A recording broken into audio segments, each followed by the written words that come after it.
ओम शांति। पहले जो पाप हो गए हैं उनसे छुटकारा कैसे पाएं? तो देखिए, बहुत भाग्यशाली हैं आप जो आपका कोई पुण्य कर्म उदय हुआ है, जो ईश्वर के ज्ञान की आपको प्राप्ति हुई है और उसके बाद आपको अपने ही कर्मों का ज्ञान मिला है और आप अपने द्वारा ही किए गए कर्मों को भी आप महसूस कर रहे हैं कि पूर्व जन्म के भी कोई पाप कर्म हैं जो आपके सिर पर बोझ बन सकते हैं।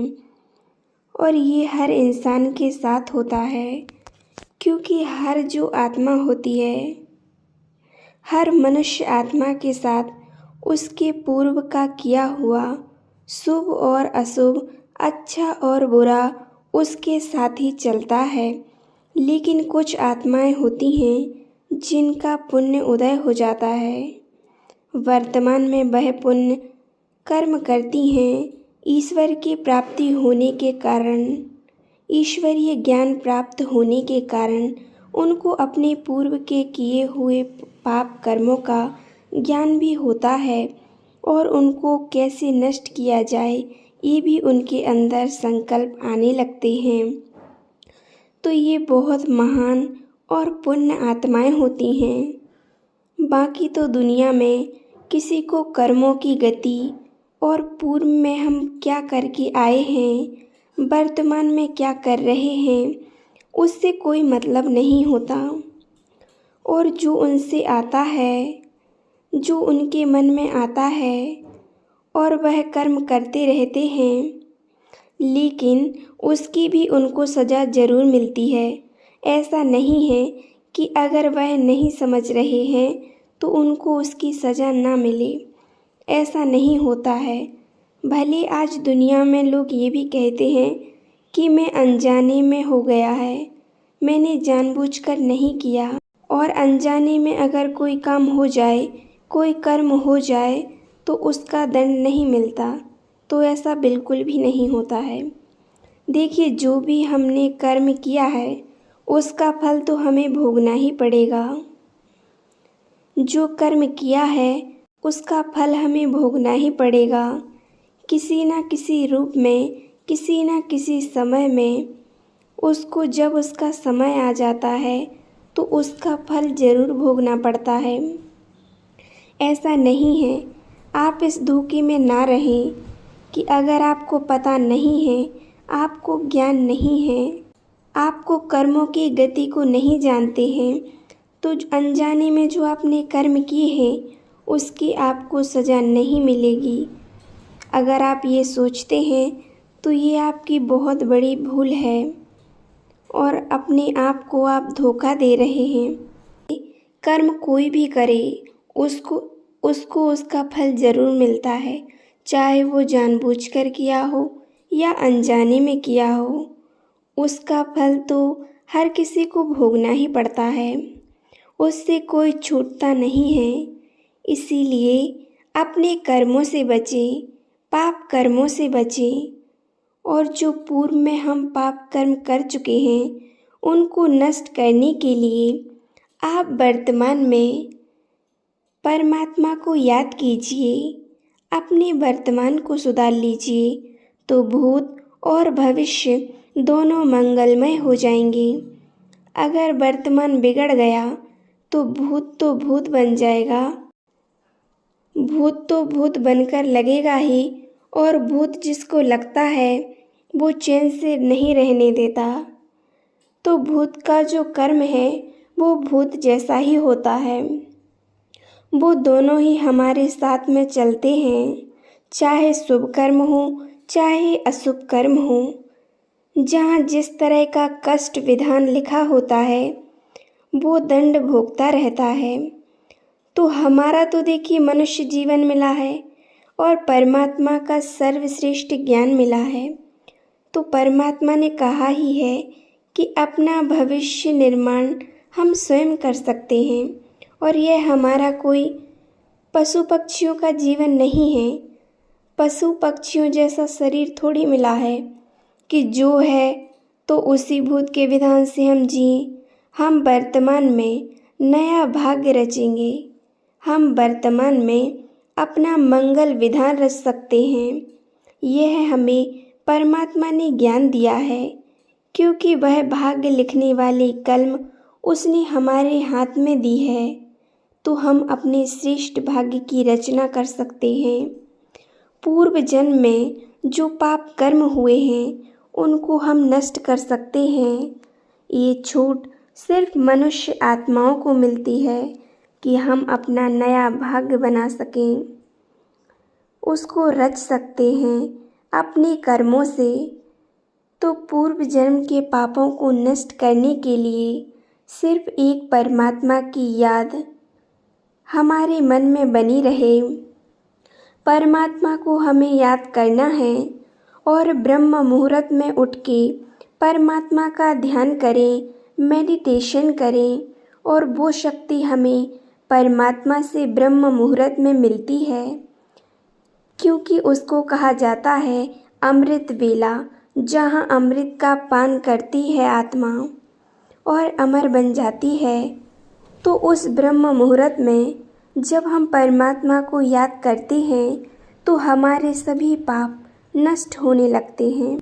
तो इसी प्रकार से हम आत्माओं में ज्ञान न होने से जो अलाय पड़ गई थी, जो जंग पड़ गई थी, और किसी किसी को तो महसूसता ही नहीं होती, लेकिन जिन आत्माओं को ये ज्ञान मिल चुका है परमात्मा का, उन्होंने परमात्मा को पहचान लिया है, अपने कर्मों की गति को जान लिया है, तो उन आत्माओं को यह महसूसता होती है, उनको यह ज्ञान हो जाता है कि पूर्व जन्म में या इसी जन्म में हमने बहुत पाप किए हैं, तो उसके लिए परमात्मा को याद करना है। आपको जब परमात्मा को याद करते हैं ब्रह्म मुहूर्त में और परमात्मा का ध्यान करते हैं, तो वैसे ही परमात्मा की सूक्ष्म किरणें, सूक्ष्म अग्नि हमारे ऊपर पड़ती है और हमारे अंदर के सभी पाप कर्मों को भस्म करती है। आत्मा पर जो पाप कर्मों का बोझ है वो धीरे धीरे नष्ट होने लगता है और आत्मा एकदम हल्की और पवित्र बन जाती है।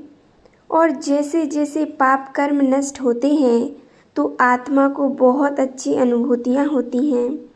उस आत्मा की ऑटोमेटिकली खुशी बढ़ती है, उसका क्रोध गायब होने लगता है, उसकी कोई इच्छाएं नहीं रहती, उसकी सारी इच्छाएं नष्ट होने लगती हैं।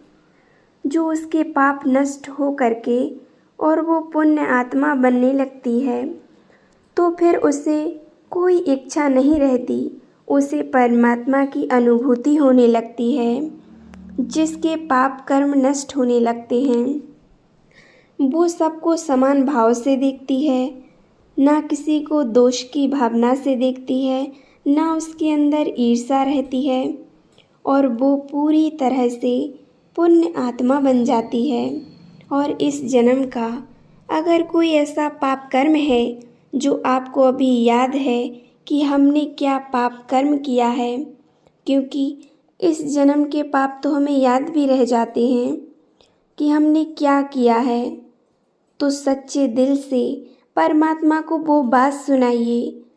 आप लेटर भी लिख सकते हैं कि कौन से पाप कर्म आपने किए हैं, या फिर मन ही मन अगर आपको बाबा से बातें करनी हैं तो आप सिर्फ परमात्मा को बताएं।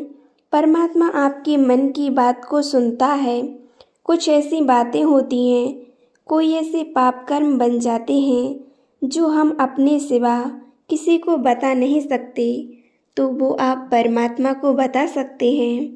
भगवान आपको उस पाप कर्म से ज़रूर बाहर निकालते हैं, आपको रास्ता दिखाएंगे। तो जो पाप कर्म ऐसे हो गए हैं उसके लिए आप परमात्मा को बताएं, परमात्मा से दिल से माफ़ी मांगें कि शिव बाबा, हे परमात्मा, मुझ आत्मा से ये भूल हो गई, ये गलती हो गई, आप मुझे माफ़ कर दीजिए, मुझे माफ़ कर दीजिए, आगे से ऐसी गलती मुझसे दोबारा नहीं होगी। तो जब आप परमात्मा से दिल से माफ़ी मांगेंगे, एक सच्ची भावना रखकर उसको बताते हैं, तो आपके द्वारा जो पाप कर्म हुआ है वो थोड़ा कम हो जाता है।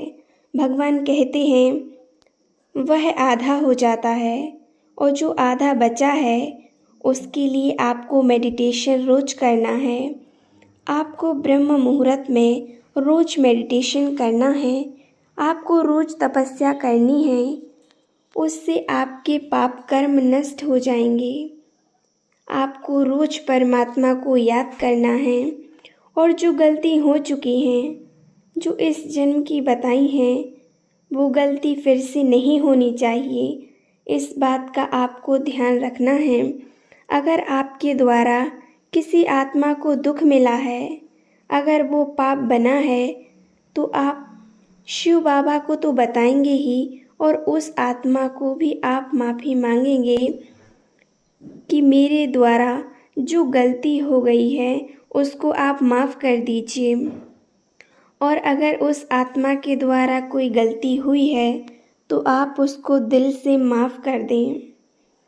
मन ही मन आप उससे माफ़ी मांगें कि आप भी मुझे माफ़ कर दें, और मैं भी आपसे माफ़ी मांगता हूँ। जब आप पुण्य कर्म करने लग जाएंगे तो आपके पाप कर्मों का जो फरला है वह हल्का हो जाएगा। पाप कर्म नहीं कर रहे हैं, और जो पूर्व का हिसाब किताब है उसे आप मेडिटेशन के द्वारा नष्ट कर रहे हैं, और अभी पुण्य कर्म कर रहे हैं, तो आगे चलकर आपका जीवन बहुत सुखमय बन जाएगा। और जब पूर्व का पाप कर्म आपका नष्ट हो जाएगा तो आपका आगे का जीवन बहुत सुख से व्यतीत होगा, और वो होगा आपके अच्छे आचरण, परमात्मा की याद, सत्संग सुनने से। वो आपके मनमाने आचरण से ठीक नहीं होगा, वो तो फिर और ही अपने मन के आचरण से, गंदे आचरण से और भी खराब हो जाएगा। तो आपको एक तो परमात्मा को याद करने का अभ्यास करना है, परमात्मा को याद करना है, और परहित की भावना रखनी है, उनके प्रति एक दृष्टि रखनी है, आपको समदृष्टि रखनी है, सभी को सुख प्रदान करना है, अपने अंदर की भावना सही रखनी है। क्योंकि अपने लिए और अपनों के लिए तो हम कर रहे हैं, लेकिन जो दूसरे हैं उनके लिए भी हमें करना है। हमें परोपकार करना है, पुण्य कर्म करना है। परोपकार बहुत बड़ा पुण्य कर्म होता है। जो हम निस्वार्थ भाव से करते हैं वो हमारे पुण्य के खाते में जमा होता है। जिस प्रकार से आप देखते हैं प्रकृति जो हमारी सेवा कर रही है वो निस्वार्थ भाव से कर रही है। जो भी हमें उसके द्वारा मिलता है वो निस्वार्थ भाव से मिलता है। नदी है, तालाब होता है, ये हमेशा दूसरों की प्यास बुझाने के लिए होते हैं। नदी कभी अपना जल नहीं पीती, पेड़ कभी अपना फल नहीं खाते। ऐसी परोपकार की भावना हमारे अंदर भी होनी चाहिए, जो दूसरों को हम सुख प्रदान करें और किसी से कोई बिना इच्छा के निस्वार्थ भाव से सेवा करें। तो इससे आपका पुण्य और बढ़ेगा। एकदम पवित्र विचार, आपके पवित्र आहार, पवित्र भोजन होना चाहिए। आहार विहार विचार ये आपके बहुत शुद्ध होने चाहिए, इसमें कोई अपवित्रता होनी नहीं चाहिए। तो इस प्रकार से आप अपने वर्तमान में अपना जीवन इतना श्रेष्ठ बनाएं कि अपने कर्मों को सुधारें, और इस प्रकार से चलेंगे तो आपके जो पुराने पाप हैं वो पूरी तरह से खत्म हो जाएंगे। और जब ये पुराने पाप नष्ट होंगे तो आगे का भविष्य आपका बहुत सुनहरा होगा, बहुत सुखमय मंगलमय होगा। और फिर आपको किसी से पूछना नहीं पड़ेगा, वो सुखमय अनुभूति आपको ही होगी। जब आपके पाप कर्म नष्ट होने लगते हैं जिस प्रकार से आपने अगर किसी से कोई कर्जा लिया हो और वो कर्जा जब धीरे धीरे आप उसको चुकाने लगते हैं, जब आपके सिर पर कर्ज का भार रहता है तो आपको ज़्यादा अच्छा नहीं लगता। कई बार नींद नहीं आती, एक मन में बोझ सा रहता है कि इससे कब मुक्त होंगे। और जैसे जैसे आप इस कर्ज से फ्री होने लगते हैं तो आपकी खुशी बढ़ने लगती है, आपको अच्छी अनुभूतियाँ होती हैं।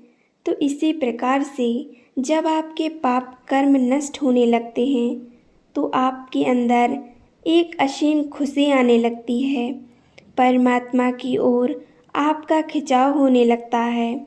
और जैसे जैसे आप पाप कर्मों से मुक्त हो जाते हैं तो आपका मन एकदम परमात्मा में लग जाता है और जीवन खुशियों से भर जाता है। जीवन में असीम खुशियाँ आने लगती हैं।